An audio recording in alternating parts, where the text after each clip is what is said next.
Maayong hapon sa matag usa kanato, dalaygon ang Ginoo sa kagawasan nga iyang gihatag kanato nga makapamalandong sa iyang pulong.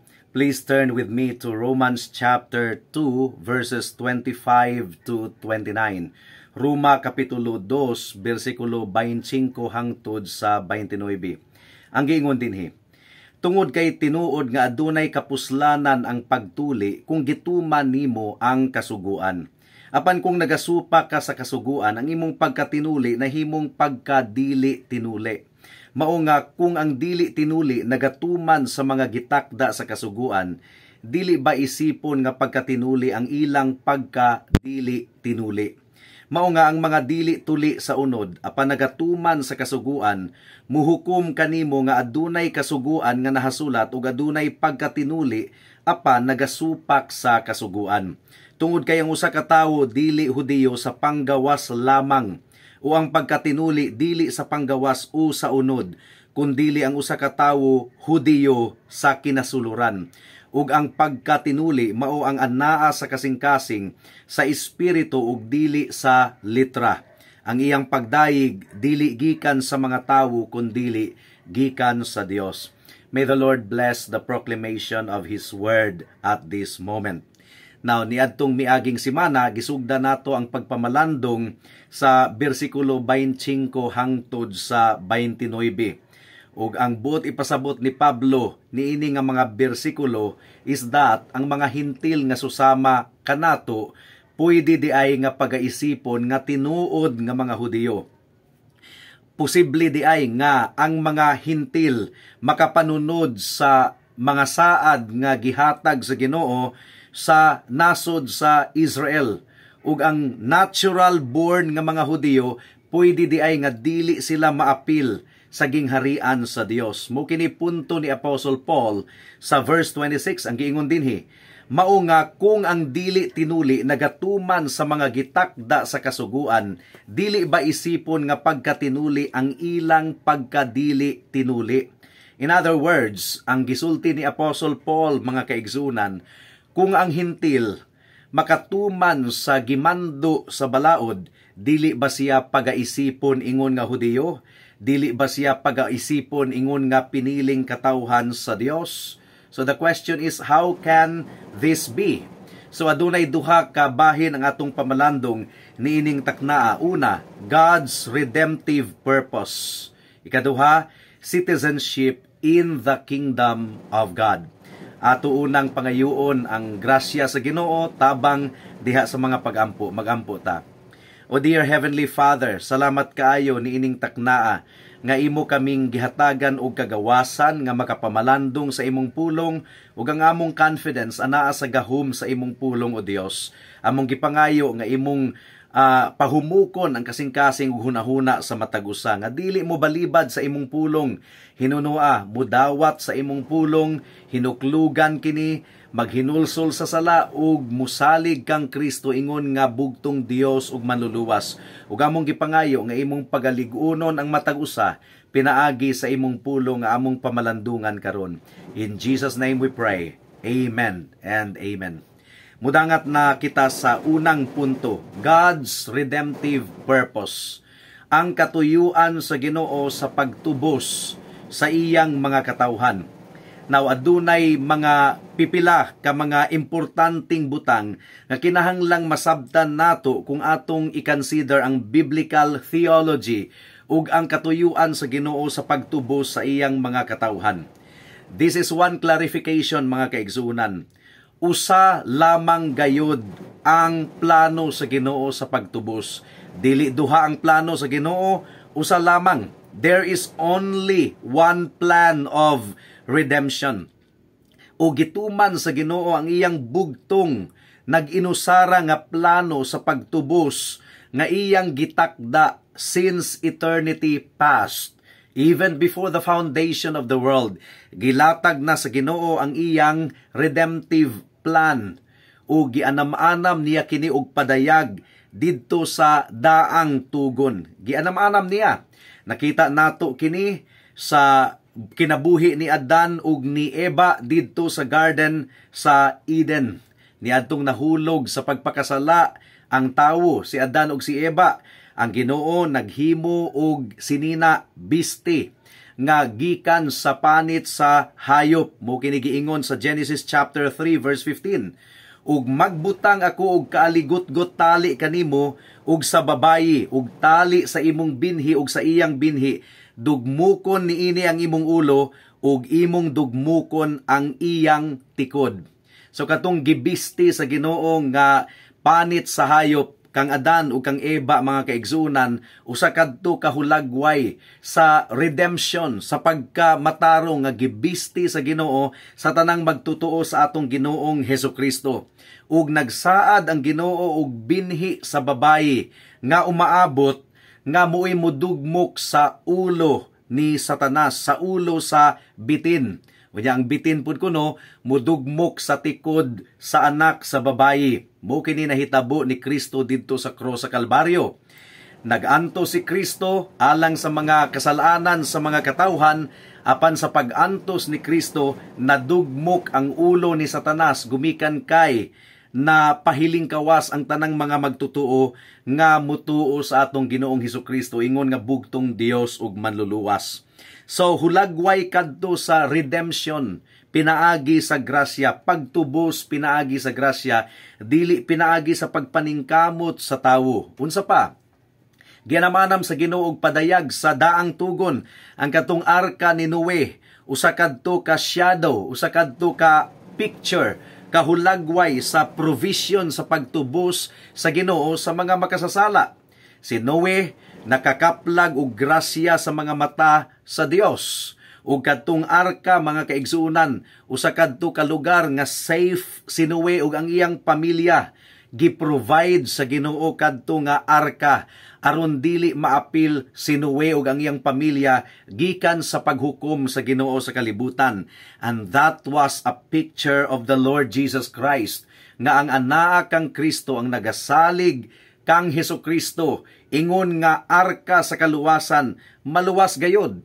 Unya ang Ginoo mo'y gasarado sa arka ni Noe, gumikan kay trabaho kadto sa Dios. Dugang pa mga kaigsuunan, gianam-anam gyud sa Ginoo og padayag ang iyang plano sa pagtubos sa mga makasasala.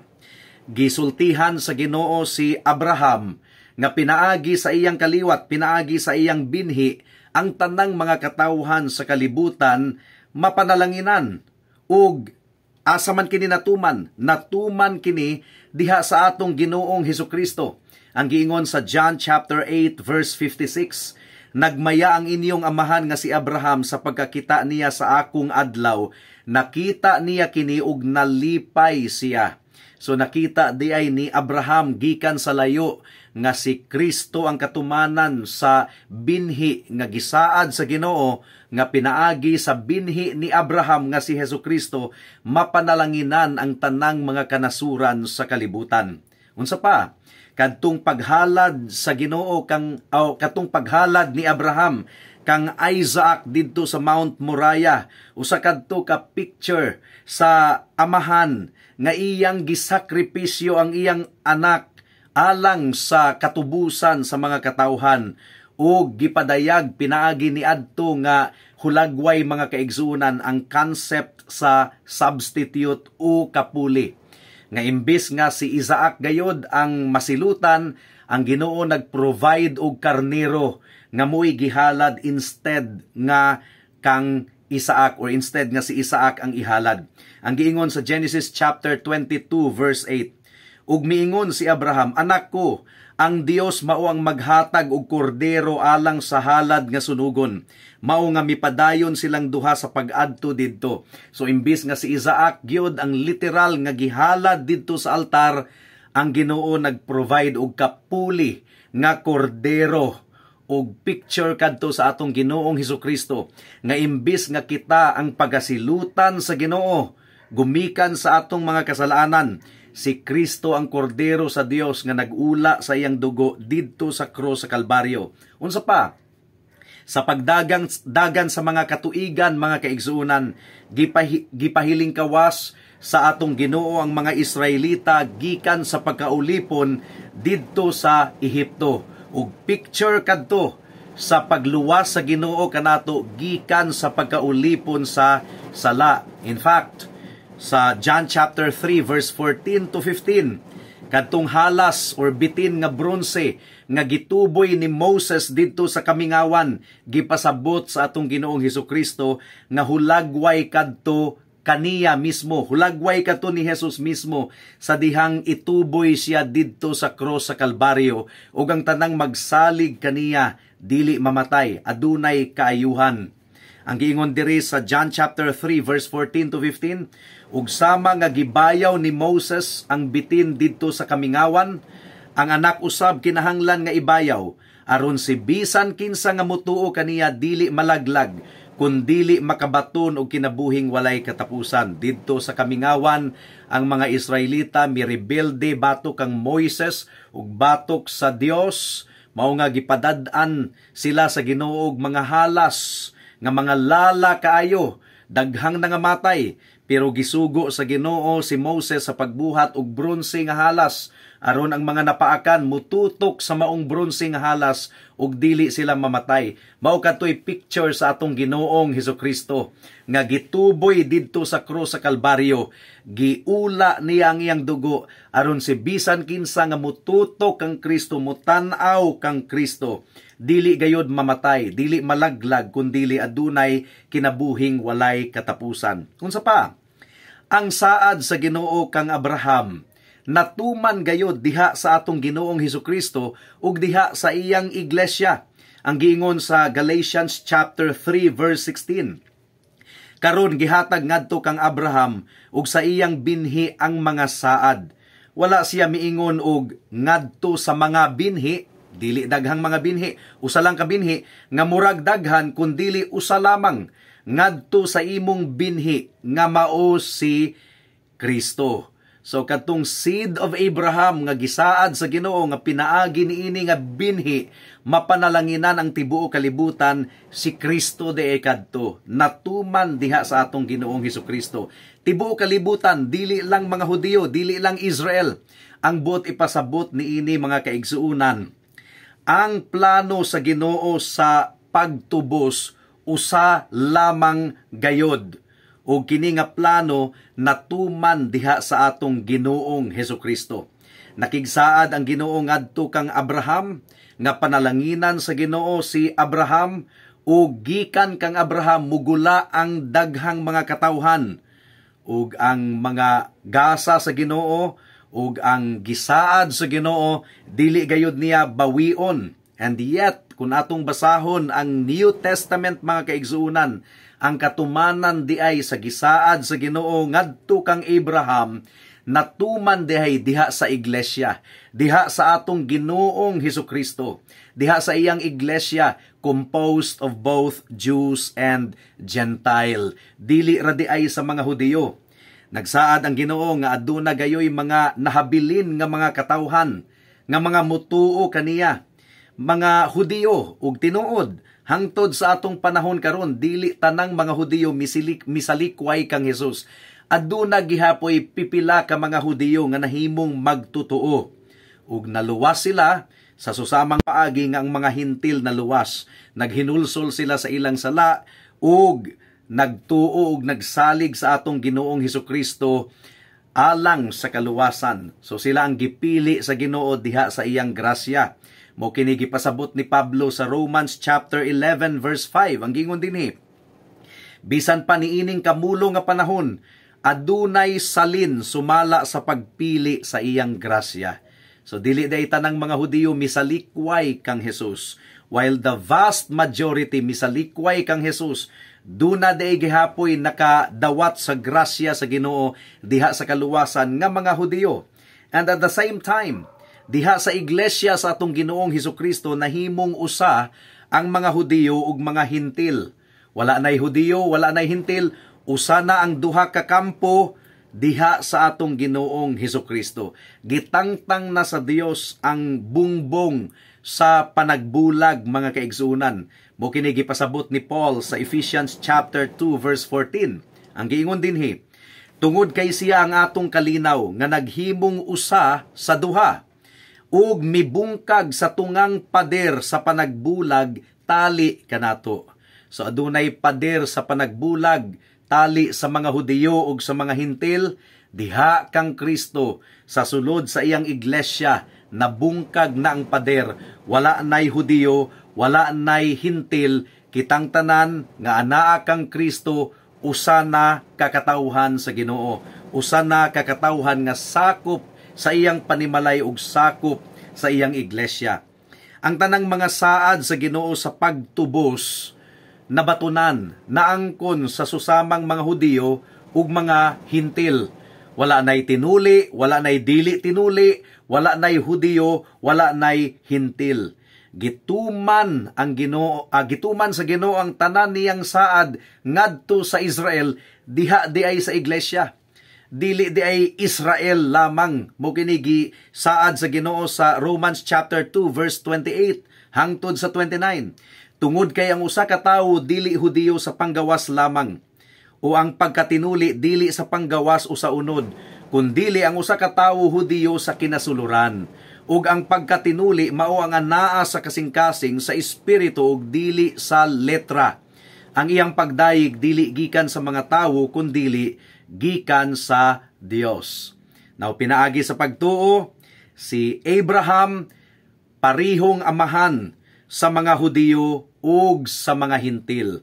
Parihong amahan si Abraham sa mga tuli ug sa mga dili tuli.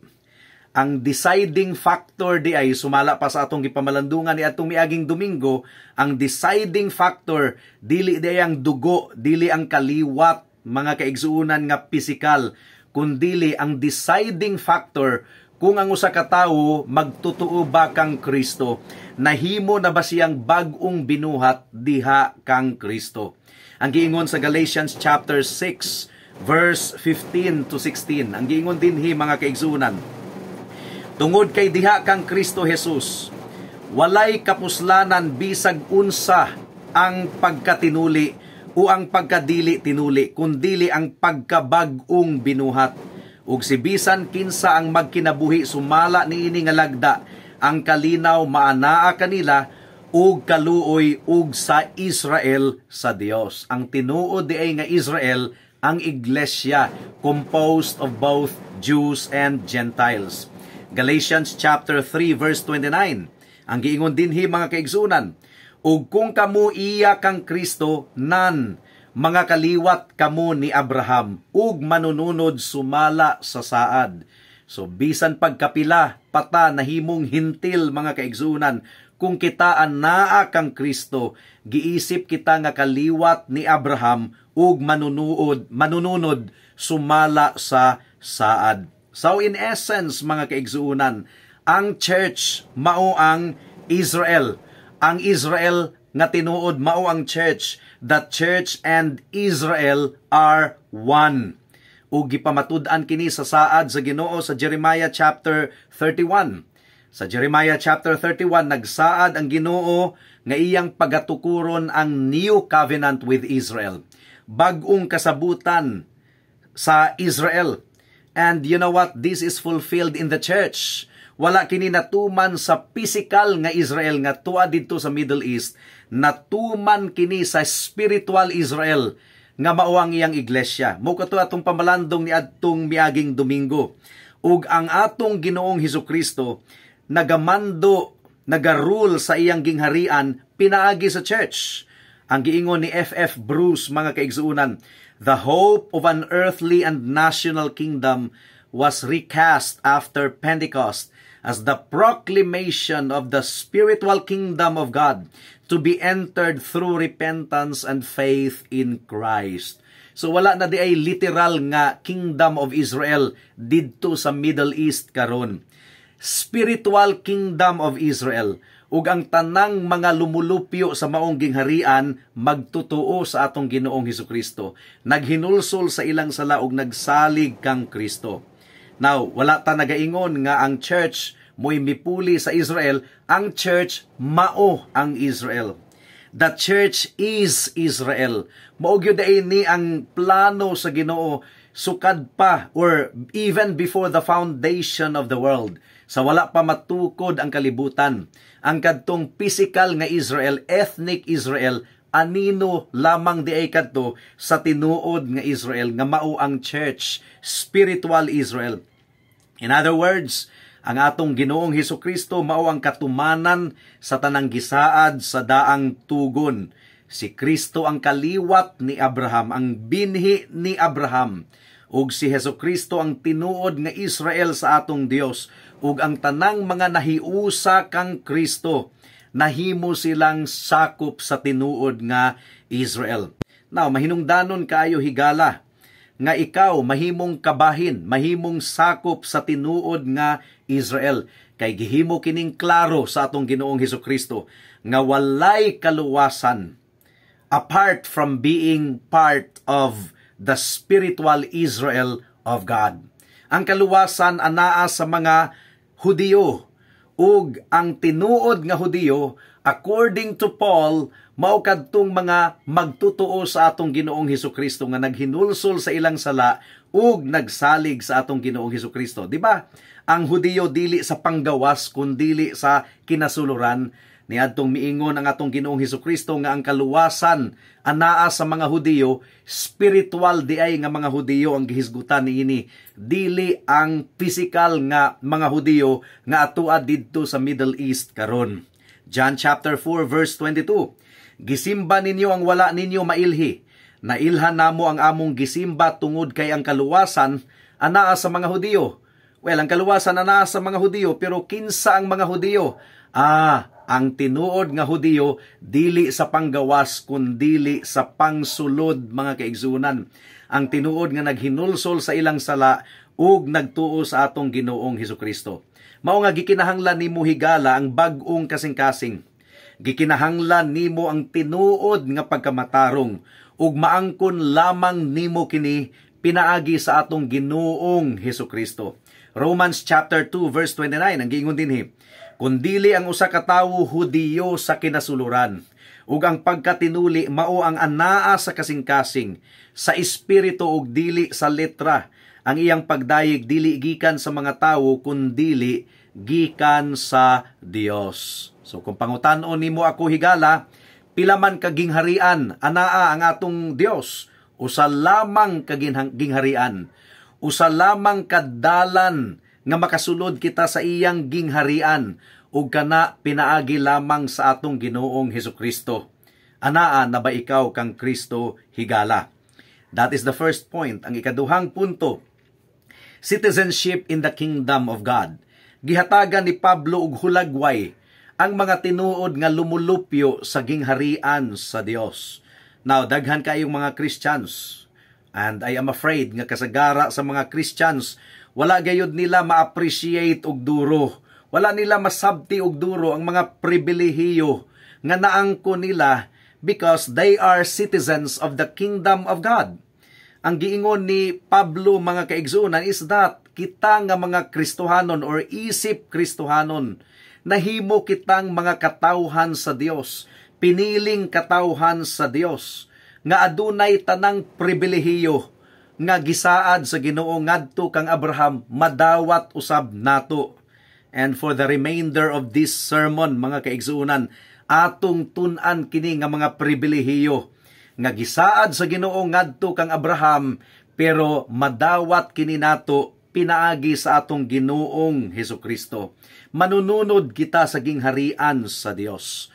Manununod kita sa bag-ong kasabutan. Mo kini na gisaad didto sa Jeremiah chapter 31 verse 31 hangtod sa 34. Anamanamo nato kini sa pagbasa. Ang gingon diri sa verse 31, tanawa, nagsingabot ang mga adlaw, nag-ingon ang Ginoo, kung kanus-a magahimo ako og bag-ong kasabutan sa balay sa Israel ug sa balay sa Huda. Now notice, kadto nga saad, mga kaigsunan, gihimo kadto sa Dios sa Israel. Pero natuman kadto diha kang Kristo. Ang church mao ang beneficiary. Mo kini gipasabot sa Hebrews chapter 8, mga kaigsuunan. Bisan pag ang kadto nga saad gihatag sa Ginoo sa Israel, pero natuman di ay kadto diha kang Kristo, the mediator of the better covenant. O kung ikaw anaa kang Kristo, Ang tanang gisaad sa Ginoo maangkon usab nimo. Gipasabot kini sa nagasulat sa Hebrews chapter 8 verse 6. Ang giingon dinhi, apan karon nakabaton siya og labing maayong buluhaton. Si Kristo ang hisgutan niini. Sanglitig pataliwala man siya sa usa ka mas maayong kasabutan nga natukod diha sa mas maayong mga saad. O kung atong basahon ang sumpay gikan sa verse 10 hangtod sa 13, gi-quote sa nagsulat sa Hebrew ang saad almost word for word sa Jeremiah chapter 31. In other words, ang katumanan gayo di ay sa saad sa Jeremiah chapter 31 natuman diha sa New Covenant nga gitukod ni Kristo sa iyang espiritual nga Israel. Espiritual nga gingharian. And if you are part of Christ, if you are united to Christ, you belong to the spiritual Israel of Christ. Ang Lord's Supper, niadtong giisa sa atong Ginoong Hesukristo ang kopa. Ang iyang giingon sa Matthew chapter 26 verse 28, tungod kay kini ang dugo sa bag-ong kasabutan, nga giula alang sa daghan alang sa kapasayloan sa mga sala. Mubalik kita sa Jeremiah chapter 31 verse 33. Ang giingon dinhi, tungod kay kini ang kasabutan nga akong tukuron sa balay sa Israel, human niadtong mga adlaw. Nagdeklarar ang Ginoo. Akong ibutang ang akong balaod sa ilang kinasuluran, ug isulat ko kini sa ilang kasing-kasing, ug ako mahimong ilang Dios, ug sila mahimong akong mga katawhan. Now, sa Old Testament, gisugo sa Ginoo ang mga Israelites nga tumanon ang iyang balaod, pero wala niya hatagi sila og kasing-kasing nga mutuman sa iyang balaod. Mao nga napakyas ang daang kasabutan. Pero sa bag-ong kasabutan sa New Covenant nga gisaad sa Ginoo ug natuman kini diha kang Kristo ug sa iyang iglesia, ang gisaad sa Ginoo, I will put my law in their inward parts and write it in their hearts. Nagsaad ang Ginoo nga ang iyang balaod itanom kuno niya sa atong kasing-kasing ug huna-huna. Sama sa gikaingon ko na, nadawat sa Israel ang balaod sa Dios didto sa Mount Sinai, pero wala gihatag sa Ginoo ngadto sa Israel ang balaang espiritu aron motabang kanila sa pagtuman sa kasuguan sa Dios. Pero ang bag-ong kasabutan, ang New Covenant nga natuman diha kang Kristo ug sa iyang iglesia, ang mga lumulupyo sa bag-ong covenant, ikaw ug ako kung anaa ikaw kang Kristo, gihatagan kita sa Ginoo kasing-kasing nga mahigugma sa iyang balaod. Gisulat kuno sa Ginoo ang iyang balaod sa atong kasing-kasing ug hunahuna. Mao nga usa sa ilhanan sa tinuod nga Kristohanon is that aduna kitay kasing-kasing nga musunod ug mutuman sa balaod sa Dios. Dili kini pabugat, dili kini bugat alang kanato ang balaod sa Dios. Ang giingon sa 1 John chapter 5 verse 3, ang giingon dinhi, tungod kay kini mao ang gugma sa Dios nga mutuman kita sa iyang mga sugo ug ang iyang mga sugo dili kabugaton or dili bugat. Unsa pa? Gisagop kita ingon nga mga anak sa Dios diha kang Kristo. Usa kana ka blessing nga atong naangkon sumala sa saad sa Ginoo sa mga katawhan sa bag-ong kasabutan. God adopts us as His children through Christ. Jeremiah chapter 31 verse 33. Ug ako mahimong ilang Dios, ug sila mahimong akong mga katawhan. Now, giunsa man nato paghimong katawhan sa Dios? Nahimo kitang katawhan sa Ginoo pinaagi sa pagtuo nato sa atong Ginoong Hesukristo. John chapter 1 verse 12, ang giingon dinhi, apan ang tanang midawat kaniya, gihatagan niya sila og katungod nga mahimong mga anak sa Dios, sila nga nagtuo sa iyang ngalan. So gipili kita nga bride of Christ. Ang tanang anaa kang Kristo, kabahin niini nga glorious body. We are united to Him. Ang tanan nga nahiusa sa atong Ginoong Hesukristo, iyang gimahal, iyang gihigugma, iyang giisip nga iyang bride pangasawunon. ug mianhi si Kristo alang sa iyang mga katawhan. Mubalik usab siya pag-usab alang sa iyang mga katawhan. Kita naghinam-hinam gayod, nagpaabot gayod sa iyang pagbalik. Verse 34 sa Jeremiah chapter 31, usa kini kasaad sa Ginoo nga natuman diha sa iyang iglesia. Dili na sila magtudlo pa matag-usa ngadto sa iyang silingan ug matag-usa ngadto sa iyang igsuon nga mag-ingon, ilha ang Ginoo. Tungod kay silang tanan makaila kanako. Gikan sa pinakaubos kanila ngadto sa pinakabantugan kanila, nagdeklarar ang Dios. Tungod kay pasayloon ko ang ilang kalapasan ug ang ilang sala dili ko na hinumduman pa. Now sa bag-ong kasabutan adunay saad ang Ginoo. Ang tanang nahisakop niini tinuod gayod nga nakaila sa atong Ginoo. Ang balaang espiritu mao ang iyang gihatag kanato ug naghatag kini og kalamdagan sa atong kasing-kasing ug huna-huna. Now dili but pasabot nga wala na ta nanginahanglan og mga pastor ug mga magtutudlo.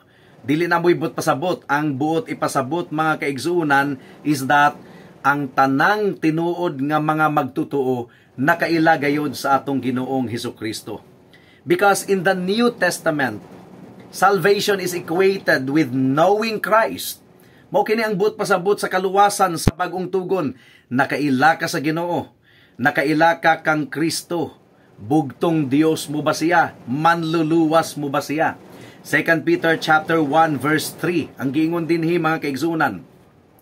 Sumala nga ang iyang balaang gahom naghatag kanato sa tanang mga butang nga gikinahanglan sa pagkinabuhi ug sa pagkamatarong, pinaagi sa pagkaila kaniya nga nagtawag kanato ngadto sa kahimayaan ug hiyas.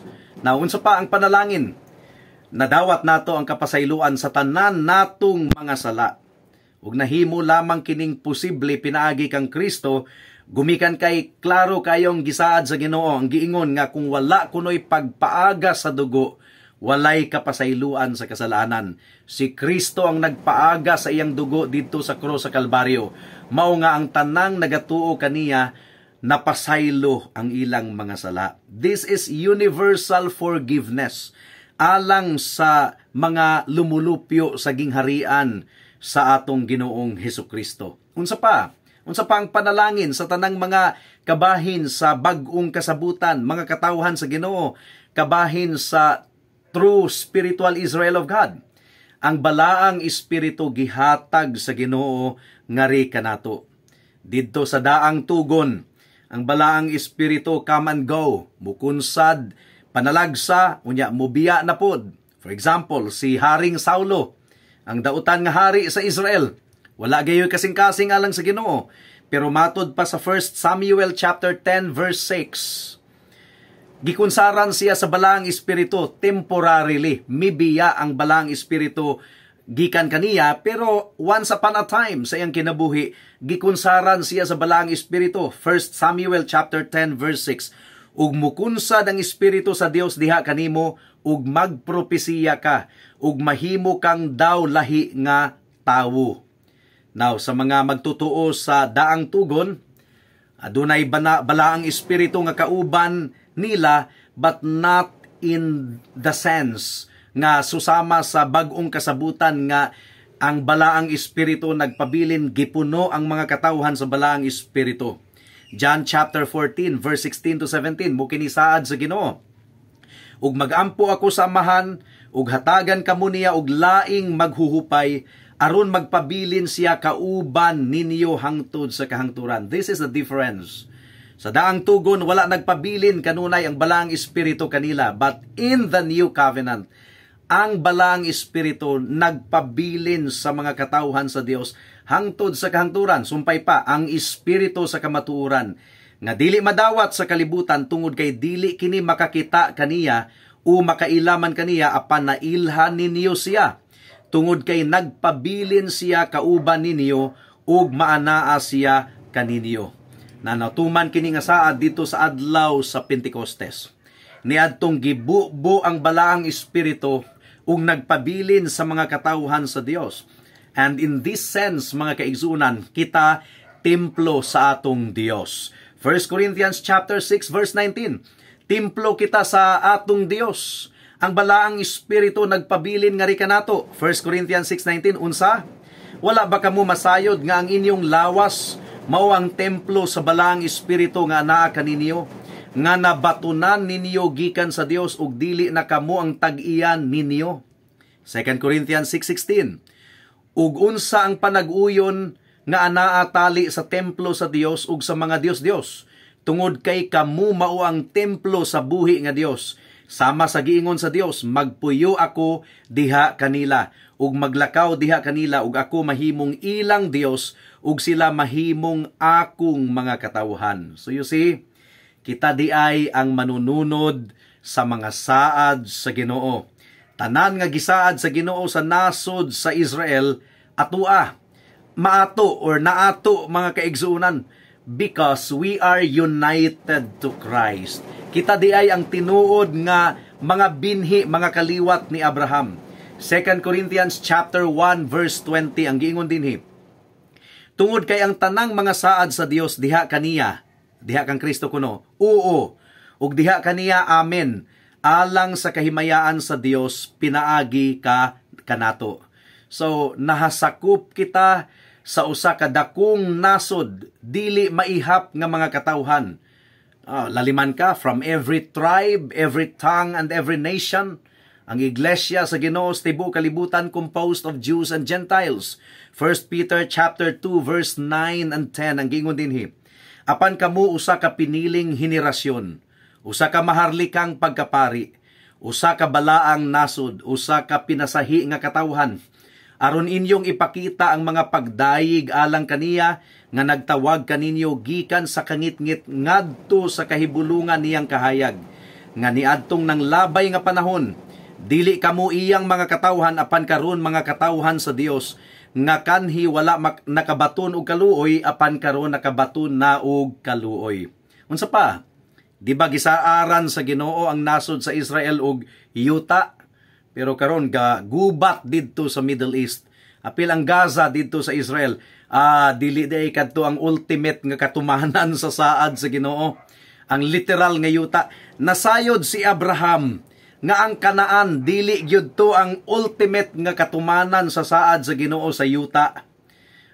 Mao nga niadtong tua si Abraham sa Kanaan, wala gyud siya nagpatukod og permanenteng balay.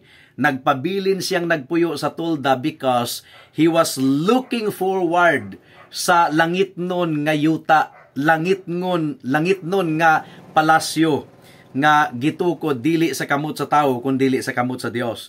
Hebrews chapter 11 verse 9 and 10. Ang giingon din hiyo, pinaagi sa pagtuo, nahimo siyang langyaw sa yutang sinaad. Samara nga anaa siya sa lain nga nasod, nga nagpuyo sa mga tulda kauban ni Isaac ug ni Jacob. Ang mga tigpanunod kauban niya sa susamang saad, tungod kay nangita siya og usa ka syudad nga adunay mga patukuranan, ug ang nagtukod niini og nagbuhat mao ang Dios. So ang yuta di ay didto sa Middle East sa Israel nga kanunay gagubat karon, dili di ay kadto ang ultimate land of promise nga gihatag sa Ginoo sa tinuod nga Israel. Kinsa ang tinuod nga Israel? Composed of Jews and Gentiles. We are the true spiritual Israel. Ug ang yuta nga gisaad sa Ginoo, ang ultimate nga fulfillment niini, ang bag-ong langit ug ang bag-ong yuta. We have the blessed hope of a better country, an eternal reward. Hebrews chapter 9 verse 15. Ang giingon dinhi, ug tungod niini siya ang tigpataliwala sa bag-ong kasabutan, aron pinaagi sa kamatayon, alang sa pagtubos gikan sa mga kasalanan nga ilalom sa unang kasabutan, sila nga mga tinawag makadawat sa saad nga walay katapusang kabilin. Dili ang Middle East nga gagubat karon ang katumanan ini, kundili ang bag-ong langit ug ang bag-ong yuta walay katapusan nga kabilin sa Ginoo alang kanato. We are raised up as the army of Christ. Kita ang mga kasundaluhan ni Kristo. We are the church militant. Ang Israel gisugo nga ilang sakupon ang Kanaan, ilang i-conquer. They were not to make friends with the inhabitants of the land. Ipapatay gyud sa Ginoo ang mga inhabitants dito sa Kanaan kay gihukman naman sila sa Ginoo. Kita usab, dili kita makighigala sa kalibutan. We are to conquer the world through gospel proclamation. Dili na physical nga gubat, kundi through gospel proclamation. Gituboy kita sa Ginoo isip iyang mga kasundaluhan, and we are seeking to bring the world into conformity with the righteous rule of Christ. We conquer the world through gospel proclamation. Ang atong Ginoong Hesukristo, siya ang atong gamhanang hari. Siya ang naglakaw kauban kanato ug siya ang nanalipod kanato. Ug iyang gihatag ang Great Commission before pa siya misaka sa langit, and that was a statement of his authority. Miingon siya, all authority in heaven and on earth have been given unto me. Therefore, make disciples of all nations. So, before gihatag sa Ginoo ang iyang katapusang tugon nga manangyaw kuno kita ug himuon natong mga tinun-an ang mga katawhan, gi-assert sa Ginoong Hesukristo ang iyang autoridad ug ang gamhanang gahom sa atong Ginoong Hesukristo. Iyang gibubo sa iyang iglesia, sa iyang katawhan through the Holy Spirit nga nakig-uban kanato. Mao nga every time we preach the gospel, aduna gayud kini bunga gumikan kay ang balang espiritu nag-uban kanato. Dili nato ikaulaw ang ebanghelyo. Romans chapter 1 verse 16 ang giingon dinhi. Tungod kay wala nako gikaulaw ang ebanghelyo ni Kristo, kay kini ang gahom sa Dios ngadto sa kaluwasan sa matag usa nga nagtuo, una sa Hudiyo ug maingon man usab sa mga Griego. Karon igsuon diha kang Kristo. Nalipay ba ikaw niining mga butanga? Do you glory in these things? Nakahatag ba kini kanimo og tumang kalipay? Nakahatag ba kini kanimo og kaisog nga muwali sa pulong sa Ginoo? Mga lumulupyo kita sa dako kayo, bantugan kayo nga gingharian sa Dios. Ug isip mga citizens, mga lumulupyo sa gingharian sa atong Ginoo, may we go forth boldly with the message of the gospel. It is the only hope of the world. Ang atong kalibutan karon nagkadautan, ang mensahe lamang sa ebanghelyo mao ang paglaom niini parihong mga Hudiyo ug mga Hintil. Remember, malauma nato makalaom gayud kita nga adunay paghukom human sa atong kamatayon ug adunay final nga paghukom sa katapusang adlaw. Unsa may atong paglaom nga makaikiyas kita gikan sa tunglo sa Ginoo. Makaikiyas lamang kita gikan sa tunglo sa Ginoo kung ang atong record nga dautan malimpyo. Kung natuman nato ang tibuo kasuguan sa Dios. Dili nato kini mahimo, but the good news is that si Kristo mianhi. Siya ang mituman sa tanang kasuguan sa Dios. O gipapas niya ang tanang sala nato, past, present, and future, pinaagi sa iyang dugo didto sa krus sa Kalbaryo. Mao lamang kini ang atong bugtong paglaom nga mabistihan kita dili sa atong pagkamatarong kundi sa pagkamatarong ni Kristo. Ug nagsaad ang Ginoo nga si bisan kinsa ang mutuog musalig kaniya, iyang papason ang tanang sala ug iyang pagabistihan sa iyang pagkamatarong. Mao nga ang hagit ni inihigala, pag hinulsol sa imong sala, ilha nga ikaw makasasala ug dili ka makaluwas sa imong kaugalingon, ug dangop kang Kristo, duol kang Kristo, salig kaniya lamang ingon nga imong Dios ug bugtong manluluwas ug ikaw maluwas. Buhata kini karon kay basin ug maulahin ang tanan. Magampo kita. Salamat o Dios sa mensahe nimo niining takna sa kahaponon. Ug among gipangayo o Dios nga mamunga gayud ang imong pulong sumala sa imong saad. Dili ka bakakon o Dios, tumanon gayud nimo ang imong saad sumala sa imong kabubuton. We pray for the growth of the ministry here at One Voice Christian Fellowship dinhi sa Iligan. And this we pray in Jesus' name. Amen and amen. Daghang salamat sa pagpamati sa pulong sa Ginoo. God bless us all.